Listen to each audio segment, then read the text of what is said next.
colleagues. For Akbayan Party List, I vote no the 2026 General Appropriations Bill. We recognize the hard work that went into crafting this measure, but the decision to vote no comes down to the answer to three simple but compelling questions.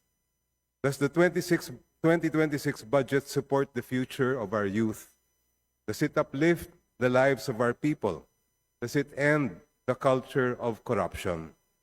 Nakakalungkot man sabihin, Madam Speaker, pero ang sagot sa tatlong tanong na ito ay hindi. Una, hindi sapat ang suporta sa ating kabataan, lalo na sa gitna ng lumalalang krisis sa edukasyon. Ayon mismo sa DepEd, kulang tayo ng 165,000 classrooms. Ngunit sa 2026 budget, at most 25,000 classrooms lang ang maaaring maitayo sa susunod na taon. At hindi lang yon. Ayon sa PSA, may 2.2 million na kabataang edad 15 hanggang 24 ang hindi nakakapag-aral.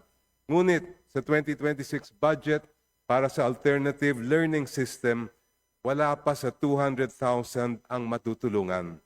9% lamang po yan ng ating out-of-school youth. Sa madaling salita, the 2026 GAB, sa ilalim nitong GAB ay dehadong-dehado pa rin ang kabataang Pilipino. Hindi rin po maiaangat ng 2026 budget ang buhay ng ating mga kababayan. Napakaliit ng pondo para sa kalusugan, higit 1% lamang ng GDP, samantalang ayon sa World Health Organization ay dapat ito ay nasa 5%. Ramdam na ramdam ng mga Pilipino ang kakulangan dahil kalahati pa rin ng gastos sa pagpapagamot ay galing sa sariling bulsa. Mas malala pa, kulang sa 129 billion ang PhilHealth, kahit malinaw ang batas na dapat sigurado ang pondo para sa mga benepisyo ng mga PhilHealth members.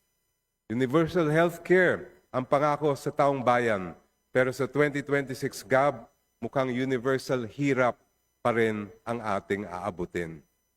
Pero higit sa lahat, sa 2026 budget, tuloy pa rin ang ligaya dahil meron pa rin unprogrammed appropriations. 243 billion pesos na basta lang ipinauubaya sa Executive Department kahit hindi malinaw kung paano ito gagamitin at kung saan ito mapupunta. Imbis na matuto tayo sa mga ghost projects sa nakaraan, hindi pa rin natutuldukan ang korupsyon. That is why I cannot, in conscience, support this budget. Para sa lahat ng mga estudyanteng walang maayos na silid-aralan, para sa lahat ng kabataang hindi nakakapag-aral, para sa lahat ng mga pamilyang hindi makabayad sa ospital, at para sa lahat ng mga taxpayer na nagpupuyos na sa galit dahil nilulustay ng mga tiwaling opisyal ang buwis na galing sa kanilang dugo, luha at pawis, I vote no to the 2026 General Appropriations.